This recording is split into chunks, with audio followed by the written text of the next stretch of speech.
Okay, if you're anything like me, you have spent way too many hours agonizing over every little detail of your creative business.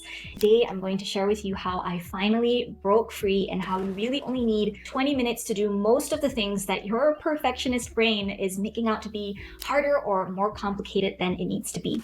Here's what actually works. When it comes to decision making, there is a fear that we might make the wrong decision. So it can take ages for us to decide on anything, right? It's basically analysis paralysis. There is so much pressure that we put on ourselves to make the right decision. So you spend way too much time researching, watching YouTube videos, reading Facebook posts and Reddit threads, and even asking other people to make the decision for you. You collect so much information that you become completely overwhelmed and essentially unable to move forward and make a decision. So for example, this is something I see happen a lot. We get so stuck in this, which is with your website. I'm constantly getting messages or DMs asking what platform is best to set up to sell your work online. And I have many videos on this channel that talk about that in depth. There is a simple solution, however, for getting your website up in literally 20 minutes. And that's with Hostinger, who is sponsoring this video. Now, is Hostinger the best option? That depends, right? Best, just like perfect, is subjective and depends on your goals and circumstances. It may not be the best if you're, say, scaling your business and you're making multiple 5 figures every month in sales, but if you're just starting out, Hostinger is definitely the fastest and cheapest option I have seen at getting your site up and out into the world. They're what I believe to be good enough for most of us who are just establishing our business in those beginning stages when you can't afford something more full-fledged and powerful like Shopify. So instead of spending months trying to build the perfect website, which I have seen people do, I am not exaggerating, you can create your own website in 20 minutes using Hostinger's AI website builder. Their AI website builder can literally help you build a professional looking website in the time it takes you to watch this video. So let me show you a few of the features that make setting up your site so fast and easy with Hostinger. You don't even have time to let your perfectionist brain kick in. The first feature I love is when you first create your site, you just type in a few sentences about your business and the AI builder sets up the entire skeleton or structure of your site. So you're already more than halfway through. You don't have to worry about shopping for a theme, installing it, building out the different sections around your site. It's all done for you. This one I am absolutely floored by. They have this multiple listing creator, which is where you can upload the first image of a product listing. So you can then upload your entire product catalog in basically minutes. Their AI builder is intelligent enough to be able to see what product is in the picture, give the product listing a name, a price, and all of that stuff. And sure, they're not going to be accurate. They're not going to be 100% reflective of your work, but they're just placeholders. And the beauty of it is that you're not starting from scratch, which saves you a ton of time. And their AI product description writer saves you so much time and energy with copywriting. It's actually pretty good. And you can also use their AI builder to design your logo for you. And it's not going to be the most sophisticated logo in the entire world, but it will certainly be good enough to start with. The most important thing is that there is a level of professionalism with your website that you can get with Hostinger, and that builds trust. And that's necessary for people to buy from you. Here's the link to go to check out Hostinger, and I have a coupon code here for a discount as well as in the description in case you decide to sign up. Going back to analysis paralysis. You can also try setting a timer for 20 minutes to make a decision that you have been putting off. List the pros and cons for 10 minutes. You really don't need any more than that. And then make your choice in the next 10. Remember that very few decisions are truly permanent. You can always pivot later. The world is not going to end if you pick the wrong font or the wrong color scheme. If it's a bigger decision with more on the line, like you're considering hiring someone for your business or you're joining a program, then of course, take a bit of time. I like to sleep on it overnight to see if I'm still feeling the same way the next day. Sometimes having some distance from the emotions around the decision can help us see things more clearly and objectively. And also bear in mind that not making a decision might feel like you're deflecting it, like an easier route to take. I know I've been there many times myself, but it is still considered a decision for you to remain in the same position. So what are other perfectionism traps that keep us stuck? There's the endless tweaking cycle where you keep making small changes to your product, your website, your marketing materials, because you're convinced that just one more adjustment will make it finally perfect. But you know what? There is always going to be one more thing, and you end up in this never-ending loop that delays your launch indefinitely. So the reframe that helped me with this is in accepting the truth that these things are never going to be done. There is no such thing as completing my website or my product line because it is always changing, always evolving. The moment I realized that, it helped me take imperfect action faster and get so much more done. Here's another example.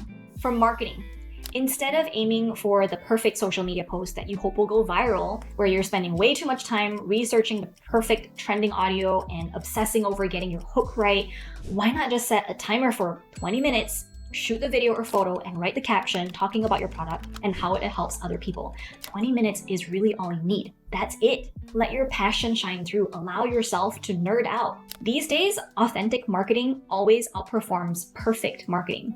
My most successful marketing has always been when I just show up as myself and speak from the heart. When I remove the overthinking, there is less of a filter between me and my customers, and money and sales flow more freely when that happens. All that stuff like perfect audio trends and hooks can only get you so far, and it's not sustainable. It's not the reason why you go viral anyway. Another trap I have seen is comparisonitis. You look at established competitors who have been in business for years, and you think your first attempt needs to match their level of polish and sophistication. But remember, those businesses did not start perfect.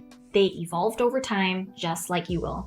And can I just say, it is a huge assumption we make, I say we because I've definitely done this myself, that things look prim and proper on the outside, right? But we have no idea what the business owner is experiencing on the other side of the computer screen or their phone.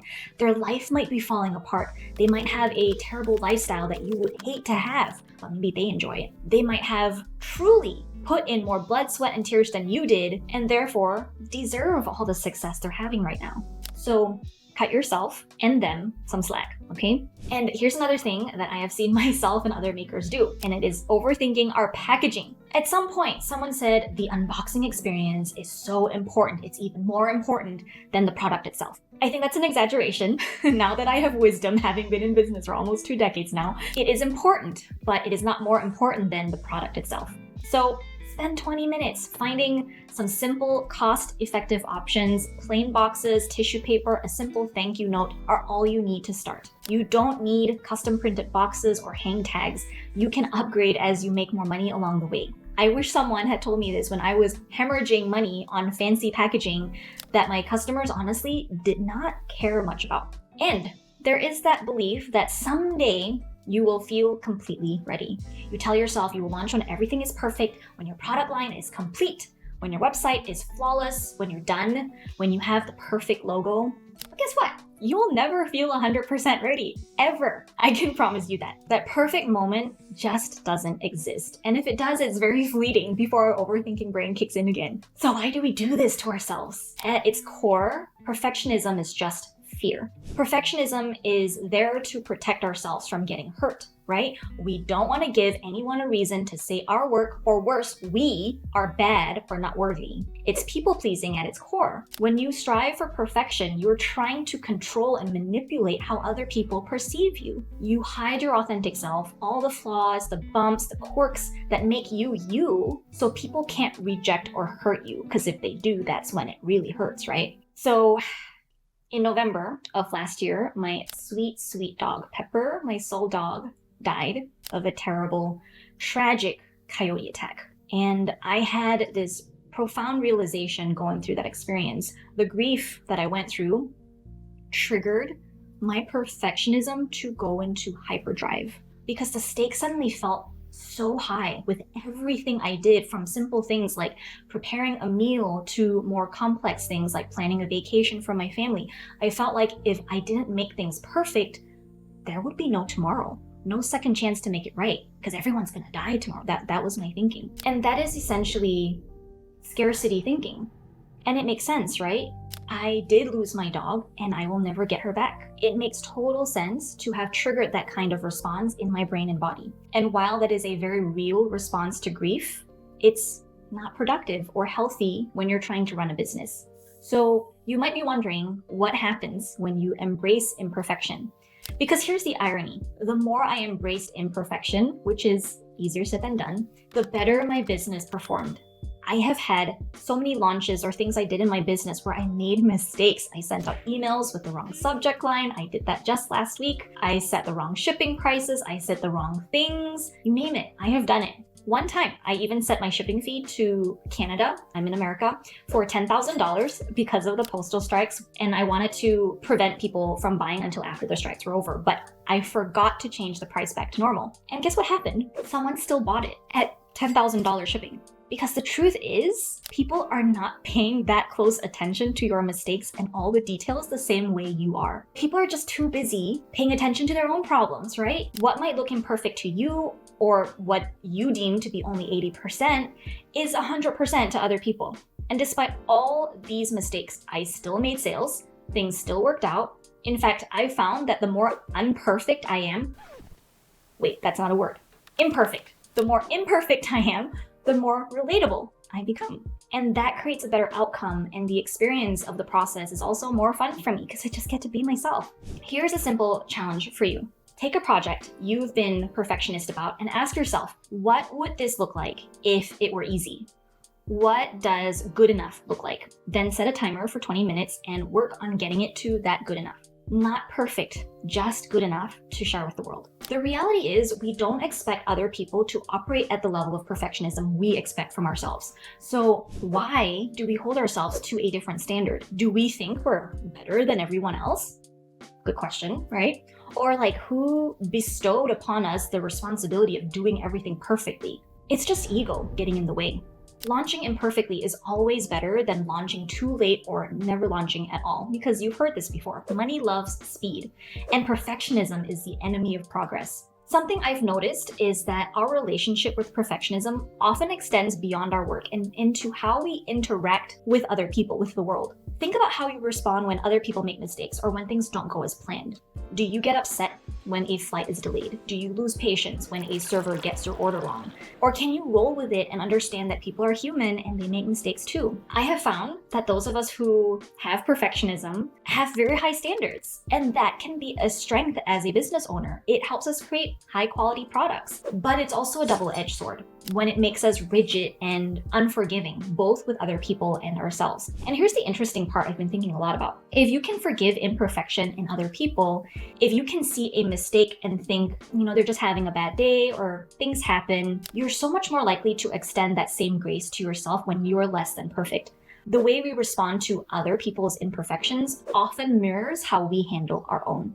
So next time when you're about to spiral with perfectionism with your business or with anything you're doing, notice how you treat other people when they make mistakes. If you're more forgiving with them than with yourself, maybe that's your cue to ease up on your own standards. I have found that when I'm really stressed out, my perfectionism flares up. I get so critical and impatient, and I expect so much from people around me and of myself. But when I'm calm and at peace and grounded, I am so forgiving and understanding and much more patient. So for me, it's not about crushing perfectionism and removing it from my life entirely, because in some circumstances, it is a very useful, productive tool. And to be honest, it's what makes me me. It's, I think, a part of my DNA. But it's about learning how to regulate my emotions better so I can get into a healthier state of mind and stay there more often. Because remember that perfectionism isn't just slowing you down, it's also preventing the world from experiencing your gifts and your talents. And it's keeping you from connecting from the people who really, truly get you. I have found that just being myself, flaws and all, goofy May, helps attract the right customers to me. People who resonate with who I really am, not some polished, perfect version of myself that I'm trying to project. So, what project have you been sitting on,